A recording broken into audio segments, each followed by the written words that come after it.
Como é que é? Fênix aí desse lado.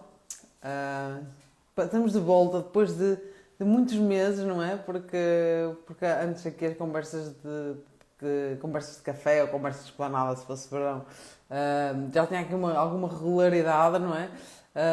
Mas o que interessa é estar de volta. Daí o grande ensinamento, olá. O primeiro grande ensinamento que é não interessa às vezes que falhas ou deixas de fazer as coisas, mas sim às vezes que voltas a tentar, não é? Então isto é uma tentativa de recomeço, de conversas de esplanada, um bocadinho mais curtas, versões um bocadinho mais express, quer seja comigo ou quer seja com convidados. E a primeira coisa que eu quero vos pedir é para clicarem neste aviãozinho e enviarem para 5 pessoas que vocês acham que precisam de ouvir esta live, que precisam de saber como é que podem perder peso e manter o peso perdido.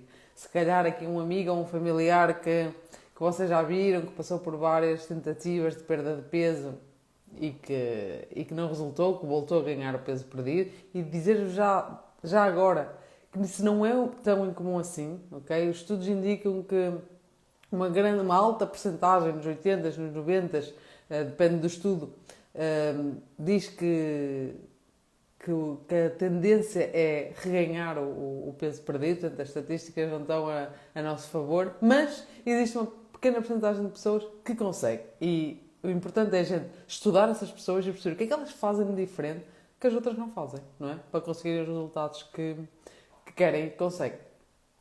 Então, malta, isto vai ser assim uma live super rápida. Deixem perguntinhas se quiserem aqui aqui onde tenho o pontinho de interrogação. Deixem perguntas que eu também posso responder. Se bem que eu tenho aqui uma ideia de alguns pontos que eu quero tocar. E o primeiro ponto que eu quero tocar numa perda de peso, ou para alguém que quer perder peso, é saber a história dessa pessoa. Isso é muito, muito importante. Porque é completamente diferente. Estamos a falar de uma pessoa que sempre teve excesso de peso, de uma pessoa que, por alguma razão, alguma condição, alguma situação de vida, ganhou peso, ok? E vocês estão aí desse lado, podem mesmo dizer-me qual é que é a vossa situação para começar. São pessoas que sempre oscilaram muito em termos de peso, se são pessoas que sempre tiveram num peso normal, ou então são pessoas que tiveram com excesso de peso, sempre durante a vida. E esse pequeno grande pormenor já dita um plano completamente diferente e uma abordagem completamente diferente. Dizendo já de antemão que pessoas que sempre tiveram excesso de peso, não é? Desde pequenos, é muito mais difícil, não é? A perda de peso vai ser muito mais difícil, e o manter principalmente, do que pessoas que simplesmente, por algum motivo, alguma situação de vida, condição de saúde, aumentaram de peso, mas que previamente tiveram sempre em peso normal, ou até, alguns casos, pessoas que tinham dificuldade em ganhar peso. E aqui para a malta que quer perder peso, esse é o primeiro ponto. Tem que perceber qual é que é o background, qual é que é a situação que se encontra. Mas, regra geral, uma perda de peso, ou para se perder peso, só existe uma dieta que funciona, ok? Não interessa virem com a história do low carb, da cetogénica, sei lá, da maçã, ou eu não sei. Que dietas é que vocês já ouviram que são assim estapafúrdias? Podem pôr aí, que é sempre bom partilhar e é sempre bom perceber. Filipe, olá. Joana, olá. Dietas que vocês já ouviram falar, seja aquelas que já fizeram, eu também já fiz muitas que... Eu já fiz muitas que fiz na altura e que agora percebo a razão, mas existe apenas o jejum. Jejum não considero uma dieta, considero uma estratégia que eu própria uso na perda de peso. É uma estratégia. Agora, fazer disso uma dieta só, não acho que seja o mais indicado. Acho que, para mim, dieta é quando falamos, ou uma dieta específica, é quando falamos que existe alguma alteração do padrão normal. Isto em enfermagem existe muito. Para mim, a palavra dieta não tem o mesmo significado para a maior parte das pessoas, porque nós usamos a palavra dieta de uma maneira diferente em enfermagem. Basta alterar a textura dos alimentos, que já é uma dieta X. Então, Aqui a única dieta que resulta para a perda de peso é o déficit calórico. Escrevam aí. Agora é a parte importante. Venham-nos vender que a dieta que seja, a única maneira de perder peso é através do déficit calórico. E agora aposto que nas vossas cabeças, perfeito para a inflamação. Há alguns estudos que indicam vantagens muito interessantes sobre o jejum intermitente, principalmente jejuns diários acima de 12 horas. Mas isso é conversa para outra live. Isso poderá ser conversa para outra live. Principalmente aqui com algumas referências que eu tenho seguido e que falam muito do jejum intermitente. Mas, o que eu estava a dizer, déficit calórico. E vocês perguntam, o que raio é o déficit calórico? O que é isso? Eu já ouvi falar, mas não sei o que é em concreto. Então, malta, é simples. Vamos pensar que as calorias é como dinheiro, ok? Calorias é como dinheiro. E tu, todos os dias, tens um budget, tens um orçamento diário, ok? Vamos imaginar que o teu orçamento diário, eu vou referir-me a calorias como euros, que é para vocês perceberem e para ser mais fácil. Vamos imaginar que tu tens um orçamento de 1.800 euros por dia. Esses 1.800 euros tu podes gastar, ok? Não podes gastar nem mais, não podes gastar nem menos. Porquê? Porque esse orçamento vai fazer com que tu mantenhas peso. Maria, olá. Então, esse budget, vamos imaginar, de 1.800, o que é que acontece? Se tu estiveres constantemente a comer abaixo desse budget, desse orçamento diário, vamos imaginar que tu durante uma semana, em vez de comeres 1.800, vais comer 1.400 a semana inteirinha. O que é que vai acontecer no final da semana? Vais ficar com um déficit de calorias, déficit calórico, o que significa que o teu peso vai baixar, ok? O que é que na prática ou na fisiologia da coisa, como é que acontece? O que acontece é que tu não estás a ingerir calorias suficientes, energia suficiente, e o teu corpo é obrigado, durante essa semana, durante esse tempo que tu estás em déficit calórico, a ir buscar as reservas. Onde é que são essas reservas? Aqui, ó, na banhinha, em tudo o que é tecido adiposo, gordura, ok? A gordura não é nada mais, nada menos do que uma reserva, um tanque de reserva para a gente usar quando necessário, né? É o que os justos fazem, os justos comem muito durante um período de tempo para depois, quando forem hibernar, terem essa reserva. Nós também temos essa reserva, ok? Então funciona assim. O que é que acontece? Se tu ultrapassas esse orçamento diário, vamos imaginar, o teu orçamento continua a ser 1.800 e tu todos os dias comes 2.000 euros em energia. O que vai acontecer é que vai haver excesso. Havendo excesso, o que é que o teu corpo faz de forma muito inteligente? Armazena em forma de gordura. E porquê em forma de gordura e não em forma, sei lá, de proteínas? Ou em forma de hidratos, que são os três grandes, não é? Então aqui está a relação dos macronutrientes com as calorias. Eu não sei se vocês estão preparados para esta conversa. Se calhar é melhor deixar isto para outra live, porque isso já é uma coisa complicada. Digam-me se ainda estão a seguir ou se já perderam a cena. Então a ideia é o quê? O pessoal que diz assim, eu durante a semana eu não consigo perder peso, mas eu porto-me bem durante a semana. Certo! Tu até podes comer esses 1.800 de segunda a sexta, ou 1.400 de segunda a sexta. Estás em déficit durante a semana. E depois chegas a sábado e domingo e consomes aquilo que estiveste a fazer em déficit, não é? Tipo umas 4.000 calorias se for preciso. É muito fácil comer a mais. É muito fácil hoje em dia porque nós temos alimentos que são super calóricos e que a gente não se apercebe. Alimentos que surgiram novos no mercado há 20 anos, que não existiam, ok? Então nós também estamos a passar aqui por um período em que o nosso ambiente, e se eu vos mostrasse como é que a Kiara está, vocês pareciam a meu carreiro, está demais. Se vocês repararem, a comida que nós temos disponível agora não tem nada a ver com a comida que era disponível há 20 anos atrás ou há 30 anos atrás. Nós estamos a passar por um período em que a indústria alimentar também se está a aproveitar desta tendência que nós temos de gostar de coisas que são muito palatáveis, não é? De coisas que são muito gostosas, e estão-se a aproveitar um bocadinho disso no sentido de construir produtos novos que sejam muito gostosos para a gente voltar a comprar, não é? Agora, eles no fundo estão-se a borrifar se a gente é obeso ou não. Márcia, olá, olá.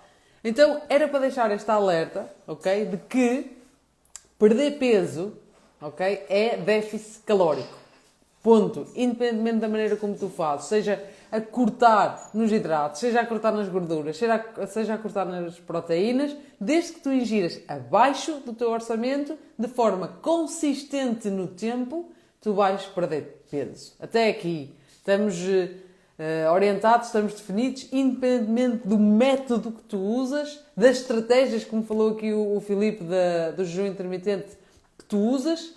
O que interessa é que, ao fim de um período de tempo, tu estejas consistentemente a comer abaixo das tuas calorias diárias, do teu orçamento.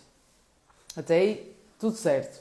Agora, passamos para a segunda parte, não é? Que é, ok, perder peso é isso, mas como é que eu mantenho o peso perdido? Eu tenho a certeza que vocês conseguem enumerar imensas pessoas que fizeram perdas de peso e conseguiram perder peso, certo? Agora, quantas pessoas é que vocês realmente conseguem enumerar que perderam peso e que mantiveram o peso perdido? Não é? Aí está a grande dificuldade. E há dois grandes fatores, ou melhor, há três grandes fatores que eu considero imprescindíveis para conseguir manter o peso perdido. São três grandes áreas que têm que ser trabalhadas e tu podes trabalhá-las separadamente por períodos, mas o que eu acho que é mais eficaz é trabalhá-las ao mesmo tempo, passo a passo, ok? Então, quais é que são estas áreas? É uma alimentação consciente, muito importante, uma alimentação consciente. Olá, Andréia. É exercício físico, prática de exercício físico consistente e uma mudança no mindset, não é? Que com a introdução de novos hábitos e desconstrução de hábitos que são prejudiciais ou hábitos que a gente quer eliminar para nos ajudar aqui a ter, no fundo, um novo estilo de vida.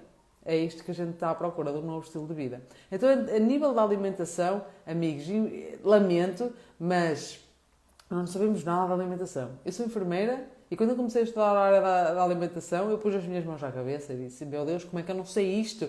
Como é que não nos ensinam isto na escola? Eu devia de saber disto desde pequena, não era da faculdade, era desde pequena. E é que eu não sabia nem desde pequena, nem na faculdade, eu tinha as bases da nutrição e eu sou da área da saúde. Como é que isto é possível, esta falta de informação? Portanto, aqui, amigos, há muita área para explorar, mesmo fazendo o básico, e de básico é calorias, é macronutrientes, é proteínas, é hidratos, é gorduras, é perceber o que é que o teu corpo necessita em termos energéticos e de macronutrientes. E isso já é um pedaço da coisa, ok? Os outros dois são exercício físico, e quando eu falo aqui em exercício físico, eu tive a oportunidade e a experiência de acompanhar inúmeras pessoas em que algumas delas perderam peso a praticar exercício e outras perderam peso sem praticar exercício e, mãe do céu, é a diferença abismal. Ainda hoje estava a falar com um dos meus alunos presenciais e estávamos a falar exatamente disso, de pessoas que olharam para ele e que não o reconheceram, não é? E a minha pergunta principal era, então, mas qual é que foi a ideia? Porque tu também já perdeste peso e já chegaste a este peso. Qual é que é a diferença de agora e de antes? Ele diz, é a mesma parte física, eu sinto-me diferente. Às vezes as pessoas quando perdem peso, não é? E não estão a treinar, ficam com um aspecto doente.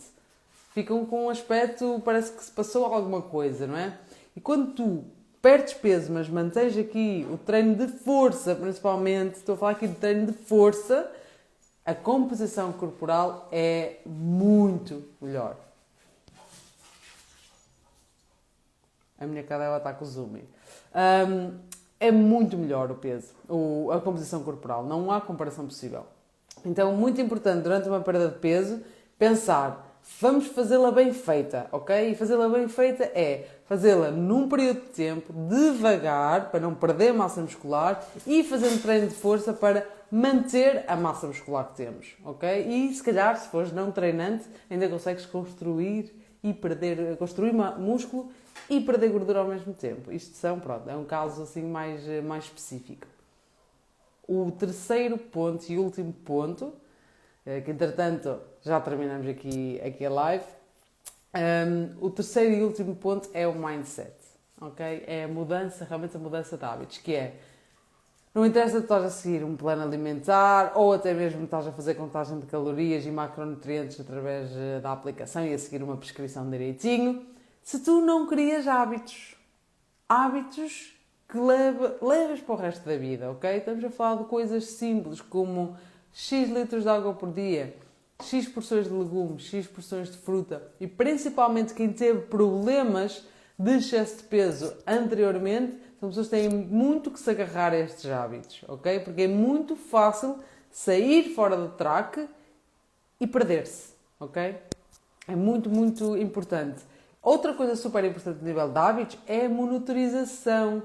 Nós temos que nos auto-monitorizar se queremos detectar um problema antes que ele fique grande o suficiente, ok? Isso passa muito por pesagens corporais que numa fase de dieta, numa fase de perda de peso, poderão ter que ser, eu aconselho a serem frequentes, bastante frequentes, queremos usar o peso como medidor de progresso, de 4 vezes pelo menos por semana a diariamente, e o mais fácil é diariamente, que é para introduzir na rotina e está feito. Mas quando a gente sai, quer manter, convém de vez em quando ir à balança e perceber se estamos a aumentar muito de peso ou não, se estamos a estagnar ou não. Apesar de uma medição não dizer muito, diz alguma coisa, tem alguma ideia. Outra coisa também que podemos fazer se a balança não for suficiente é olhar-nos ao espelho, muitas vezes, olhar-nos ao espelho, percebemos as diferenças, perceber se estamos a acumular mais gordura, como é que as roupas assentam, isso é super importante, essa auto-monitorização é importante. E uma das razões pela qual as pessoas deixam passar e começam a ganhar peso de uma forma descontrolada, não é? Passam de um aumento de peso para uma obesidade 1, obesidade 2, obesidade 3, é que elas literalmente param de se autocontrolar. Elas evitam espelhos, evitam balanças, evitam roupas apertadas. Isso é uma maneira de dar a volta à situação, ok? Uma maneira de nos enganarmos. Não queremos ver a realidade. E quando estamos a falar de excesso de peso, é preferível, vai ser muito mais fácil, o esforço mental e físico vai ser muito mais fácil quando é no início, quando a pessoa está apenas no patamar de excesso de peso, do que quando já está numa obesidade 1, 2 ou 3. As consequências e a dificuldade vai ser muito maior, gente. Acreditem que sim. Então é isso. Perder peso e manter o peso perdido. Como? Perder peso, déficit calórico, independentemente da dieta que sigas, e aqui eu digo, isto é tudo muito pessoal. Tão pessoal que não devia de haver dietas, não devia de haver a dieta A, B ou C, não havia. É tão específico para ti que tem que ser a tua dieta. Tu tens que encontrar a tua dieta para as diferentes fases, ok? Então, perda de peso, déficit calórico, é isso que tens que te focar, ok? Manter o peso perdido. Estamos a falar de criar hábitos. Estamos a falar de ter o exercício como uma coisa frequente para o resto da tua vida, porque há essa necessidade hoje em dia, ok? Então não adianta tu fazer 6 dias de ginásio se tu não vais fazer 6 dias de ginásio para o resto da tua vida, ok? O treino tem que ser adaptado a ti e não és tu que tens que adaptar ao treino, ok? Poderás ter que fazer se calhar um bocadinho mais numa perda de peso porque tens um objetivo específico, mas depois pode haver uma redução de frequência, mas o treino tem que continuar lá. Não há ninguém que tenha perdido e mantido peso que não tenha construído hábitos de vida saudável e que não mantenha um exercício físico na rotina, ok? Não precisa de ser uma frequência absurda, não precisam de fazer bidiários, não é nada disso. Não precisam de treinar 1 hora. O que interessa é ter uma frequência definida, um tempo definido e um treino eficaz, ok? Saber o que é que estão a fazer de uma forma segura e de uma forma eficaz. Então, esse é que é o segredo, malta. Lamento informar-vos a quem está aí desse lado e achava isto era só fazer uma dietazinha e tal, aí depois podia voltar ao que era. Não. Se tu voltas ao que eras, se tu voltas aos velhos hábitos, se tu voltas a não praticar exercício físico, tu vais voltar ao ponto de partida, ok? Então, todas as mudanças que vocês façam em consciência e a pensar, ok? E a pensar que vão ter que fazer isso para o resto da vossa vida e não tem que ser um sacrifício. Não tem. Não tem que ser um sacrifício, não tem que ser mau. Tem que ser eficaz, tem que ser prático, tem que ser fácil, ok? Porque a vida está demasiado curta e nós temos demasiado pouco tempo, ou melhor, temos pouco tempo para realmente gastá-lo em 1 hora por dia no ginásio. É muito tempo, é muito tempo. Então tornem as coisas eficazes, muito planeamento, muita gestão de tempo, principalmente aqui na parte da alimentação, que é para evitar a falha, ok? Maltinha, muito obrigada a quem esteve aí hoje, muito obrigada a quem esteve a participar aqui, que se juntou a mim e falou aqui de coisas muito interessantes, não é? Como a parte do manter peso e do jejum e assim. Espero continuar agora estas novas conversas de esplanada, agora pelo menos uma vez por semana. Vão dando temas e sugestões através dos stories. E é isso. Vamos falando e até já.